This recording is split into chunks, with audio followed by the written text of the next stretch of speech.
வாழ்க வளமுடன். Voice of காஞ்சி நேயர் அனைவருக்கும் இனிய மாலை வணக்கம். இன்னைக்கு நாம பார்க்க போறது காயத்ரி மந்திரத்தோட மகிமை. ஒரு ஊர்ல ஒரு ஏழை பிராமணர், அவருக்கு நிதம் என்னடா வேலை அப்படின்னா நூல் நூக்கிறது. அந்த நூல் நூக்கிறது இந்த நூல் போட்டுப்போம் இல்லையா, பூனல், அதுக்கு 3 பிரிவா போட்டுப்பா, 3 நூலா 3 போட்டுப்பா. கல்யாணம் ஆனவா 3 போட்டுப்பா, பிரம்மச்சாரி 1 தான் போட்டுப்பா. அது மூணாவதா போட்டுக்கிறது நம்ம மேல் அங்கோஸ்திரம் போட்டுக்கல அப்படின்னா அந்த 3வது. கல்யாணம் ஆனவா 2 போட்டுப்பா. இதுதான் இதோட மொத்த விஷயம். அவரோட தொழிலே காயத்ரி ஜபம், ஆத்மா ஜபிக்கிறது. எப்பப்பெல்லாம் டைம் கிடைக்கிறதோ, எப்பப்பெல்லாம் இந்த பூனல் தயாரிக்க உட்கார்ந்துக்கிறாரோ, நூல் நூக்குறாரோ, அதை மட்டுமே செஞ்சுட்டு இருப்பார். அவருக்கு ஒரு பொண்ணு குழந்தை, காயத்ரின்னு பேர். காயத்ரி தேவியோட பரம பக்தர் அவர். இந்த மாதிரி அவருக்கு போயின்னு இருக்கு லைஃப். அந்த காயத்ரிங்கிறவளும் அழகா இருப்போ, நன்னா படிக்கிறா, பாட்டு பாடுறா, எல்லாத்தையும் பண்றா. அவளுக்கு திருமண வயசு வருது. திருமணத்துக்கான காசே அவர் இது வரைக்கும் சேர்க்கல. திருமணம் பண்ணணும்னா எவ்வளவு ரூபாய் வேணும்? அந்த காலத்தையே 10,000 20,000 இருந்தா ஒரு திருமணம் பண்ணலாம். இப்போ இந்த காலத்துக்கு அதெல்லாம் பத்தாது, அதே லட்சத்துல வேணும். அவரை இதுக்கு என்ன பண்ணலாம்? நம்ம இத்தனை காலம் செஞ்ச பூனல் எல்லாம் சேர்த்து வச்சிருக்கோம், ஒரு எடைக்கு கொண்டு போய் ராஜா கிட்ட கொடுத்து, நீ எனக்கு பணம் பொருள் எல்லாத்தையும் கொடு அப்படின்னு கேட்கலாம் பொண்ணுக்கு கல்யாணத்துக்கு அப்படின்னு நினைச்சுட்டு இவர் போறார் அரண்மனைக்கு. அங்க இருக்கிற ராஜா கிட்ட இவர் தான் வந்த வேலைய சொல்றார்.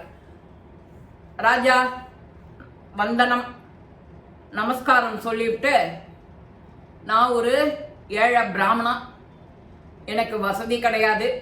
என்னோட வேலை என்னன்னா பூனல் நூக்கிறது மட்டும்தான். அந்த நூல் நூக்கிறது, காயத்ரி மந்திரத்தை ஜபிச்சுட்டே பண்ணுவேன், சின்சியரா பண்ணுவேன் அப்படிங்கிறார். எனக்கு இந்த நூலுக்கு எடைக்கு எடை குடுங்க தங்கம் போரும், என் பொண்ணு கல்யாணத்தை நான் நடத்திடுவேன், சந்தோஷமா நடத்திடுவேன், திருப்தியா நடத்திடுவேங்கிறார். இவர் எடுத்துட்டு போன பூனலை ஒரு தராசுல வைக்கிறார். பொண்ணு பொருள் எல்லாத்தையும் வைக்கிறார். இந்த பூனல் தட்டு மேல எழும்பவே இல்லை. ஒரு ஸ்டேஜ்ல ராஜாக்கே பயம் வந்துடுறது, நம்மளுடைய கஜானா காலி ஆயிடும் போல இருக்கே, இப்படி இவர் உதவி கேட்கிறாரே, இவருக்கு உதவி செய்ய முடியாத போயிடுமோ அப்படின்னு அவர் பயப்படுறார். இவரோ இப்படி தயங்கிண்டே இருக்கும்போது தன்னோட மந்திரிய கூப்பிடுறாரு. மந்திரி ஒரு உபாயம் சொல்றான், இருங்க இதை நான் பாத்துக்கிறேன் அப்படின்னு சொல்லிவிட்டு அவன் வீதத்துக்கு இன்னும் 2 தடவை ட்ரை பண்றான். உள்ள இருக்கிற நவரத்னம், வைர வைடூரியம் எல்லாத்தையும் கொண்டு வைக்கிறான். அப்பவும் அந்த தட்டு எழும்பல. இவர் உடனே இந்த மந்திரி என்ன சொல்றாரு, இந்த பிராமணன் கிட்ட, நீங்க இன்னைக்கு போயிட்டு நாளைக்கு வாங்கோ, நம்மளுடைய பங்கு என்ன வரும்னு கால்குலேட் பண்ணிட்டே இருக்கான். நமக்கு ஒண்ணுமே சரியா வரலையே, இத்தனுமா வருதே, பொண்ணுக்கு கல்யாணம் நடக்குமாங்கிற யோஜனையில திரும்பவும் வீட்டுக்கு போயிடும். அவர் அங்க சொல்றாரு, என்ன சொல்றாருன்னா, நீங்க நாளைக்கு பூனல் தயாரிப்பீங்க இல்லையா, இன்னைக்கு பொழுது சாஞ்சி படுத்து நாளைக்கு காலம்புற உங்களுடைய நித்திய கர்மானுஷ்டானங்கள் எல்லாம் முடிச்சுட்டு நூல் நூக்க உட்காருவே. இதே மாதிரி காயத்ரிய ஜபிச்சு நூல் நூத்து கொண்டு வாங்கோ, உங்களுக்கு எடைக்கு எடை அப்படியே கொடுத்துட்றேன், நாளைக்கு ரெடியா இருக்கும், நானும் ரெடி பண்ணிடுறேன் அப்படிங்கிறார். இவரும் சந்தோஷமா போறாரு. இன்னும் நாளைக்கு வேற போனஸ் இருக்கான், நாளைக்கு நூக்கிறது வேற வந்ததுன்னா ஏக பொண்ணும் பொருளும் நமக்கு வந்துட போறதுன்னு நினைக்கிறார். இவர் இந்த மாதிரி மந்திரி ஐடியா கொடுத்து பண்ணின உடனே இந்த பிராமணன் சரின்னா ஆத்துக்கு போயிடுறார். இத்தனை நாளா அவர் அப்ராணியா இருந்தார், சாதுவா இருந்தார், ரொம்ப நல்லவரா இருந்தார். எதுவும் நமக்கானது இல்ல, எதையுமே எதிர்பார்க்காம வெறும் காயத்ரி ஜபத்தை நினைச்சு உருகி பிரார்த்தனை பண்ணி அந்த நூலை நூத்து காயத்ரி ஜபத்தை பண்ணி அந்த நூலை நூக்குறார். அதுக்கு அப்பேற்பட்ட சக்தி வந்தது. இப்போ இன்னைக்கு அரசவைக்கு வந்துட்டு அவர் வீட்டுக்கு போன உடனே அவரோட மைண்ட்ல இப்போ பொண்ணு பொருள், பொண்ணு கல்யாணம், இதுவே மனசுல ஓடிண்டு. நம்ம பொண்ணு கல்யாணத்துக்கு வேணுங்கிற பணம் பொருள் கிடைக்குமான்னு யோசிச்சுட்டே வாய் வந்து ஓம் பூர்பவர்த்துவஹ அப்படின்னு சொல்லிட்டே இருக்கு, மனசு அதுல லைக்கல. என்னடா இது, நம்ம வாய் மட்டும்தான் முணுக்கிறது முணுமுணுங்கிறது, மனசு லைக்லையே அப்படின்னு சொல்லிட்டு அவர் இருந்தாலும் பரவாயில்லன்னு நிறைய பூனல் தயார் பண்றார். இவருக்கு ரொம்ப சந்தோஷம். இது வரைக்கும் கொண்டு போன எடையை விட இன்னைக்கு இன்னும் நிறைய இதுவும் சேர்ந்து நமக்கு போனஸா கிடைக்கிறது, ராஜா ரொம்ப நல்லவர் அப்படின்ட்டு அவர் போறார். அவர் போய் அங்க மறுநாளைக்கு போய் இப்போ அரசவை கூட்டுறது, இவர் எடுத்துட்டு போறார். அந்த மந்திரி வரார், ராஜா வரார், இவருக்கு ஒரு ஆசனத்தை கொடுத்து இவருக்கு உட்காத்தி வச்சு இவர் கேட்கிறார், இன்னைக்கு கொண்டு வந்து கொடுத்த பூனல் எல்லாம் கொண்டு வந்து நூலெல்லாம் வெயி இந்த தராசுல அப்படிங்கிறார். ஒரு சின்ன தங்கத்தை வச்ச உடனே, ஒரு காயின் வச்ச உடனே இது மேல வந்துடுத்து, இது தாழ்ந்து போயிட்டு வெயிட், அந்த தங்கம் கட்டி வச்ச உடனே ராஜாக்கு என்னடா அது, நேத்திக்கே அத்தனை தூரம் பண்ணினோம், அது மேலேயே எழும்பல, வெயிட் இல்லாத நூல் மேலேயே எழும்பல, கீழே இருந்தது.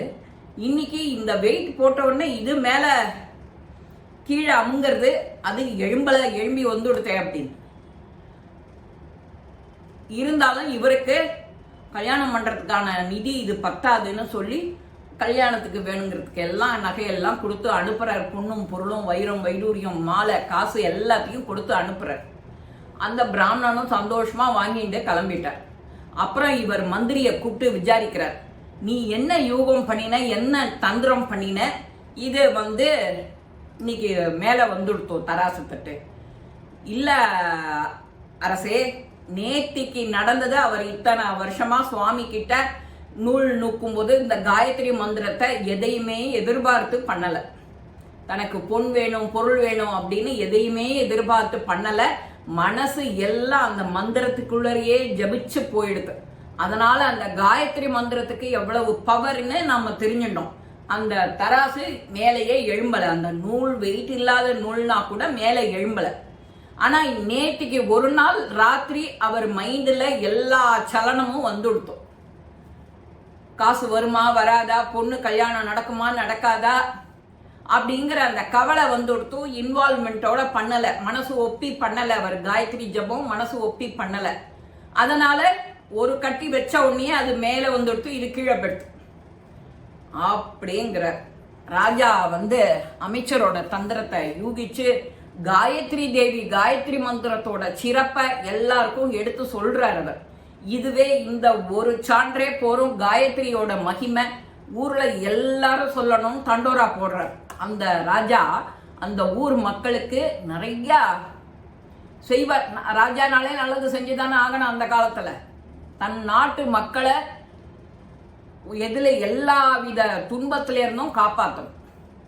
அவர் அந்த மாதிரி பண்ணிட்டு இருக்கும்போது அப்போ அவர் சொல்றார், காயத்ரி தேவியோட பலன் தெரியணும்னா இந்த அனுபவம் எல்லாருக்கும் தெரியணும் அப்படின்னு ஒரு தண்டோரா போட்டு ஊர் முழுக்க எல்லாருக்கும் சொல்றாரு. அன்னிலேன்னு அந்த ஊரே செழிப்பாயிடுறது, எல்லாரும் ஜெபிக்க ஆரம்பிச்சுடுறா, மனசு ஒப்பி ஜெபிக்க ஆரம்பிக்கிறா.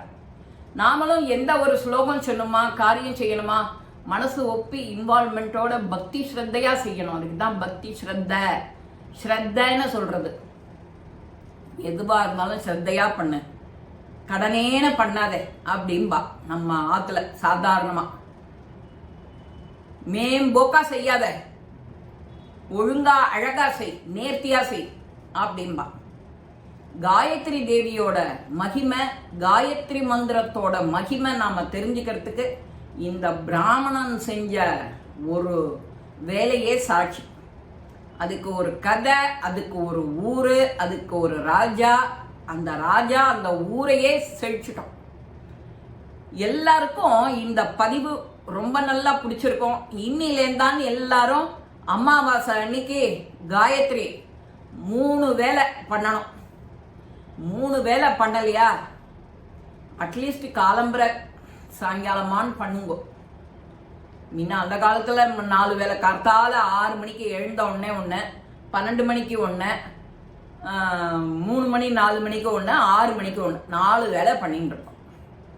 4 வேளை பண்ணலை, இப்போ 2 வேளை ஒழுங்கா பண்ணி ஒரு 25 பண்ணாலே பொழுது நல்லபடியா அந்த பொழுது போயிடும். அந்த காயத்ரியோட ஜபத்தோட மகிமை நமக்கு எப்போதும் தைரியத்தை கொடுக்கும். காயத்ரி ஜபத்தோட தைரியம், அதோட மகிமைய எல்லாருக்கும் தெரிஞ்சுக்கணும். அதை நீங்க முதல்ல உங்க வாழ்க்கையில நடைமுறைப்படுத்துங்க இன்னிலேருந்தானு.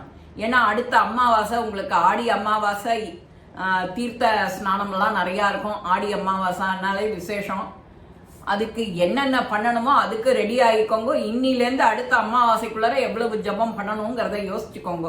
நீங்களே ஒரு டார்கெட் ஃபிக்ஸ் பண்ணி பண்ணுங்க. இந்த பதிவு உங்க எல்லாருக்குமே பிடிச்சிருக்கும். லைக் பண்ணுங்க, ஷேர் பண்ணுங்க, பெல் பட்டனை கிளிக் பண்ணுங்க, சப்ஸ்கிரைப் பண்ணுங்க, கமெண்ட்ஸ் பாக்ஸில் கமெண்ட்ஸ் போடுங்க. ஸ்ரீ மகாபிரிவா திருவடிகளே சரணம். நல்லதே நடக்கும். ஆனந்தமாய் இருப்போம் நண்பர்களே. வாழ்க வளமுடன்.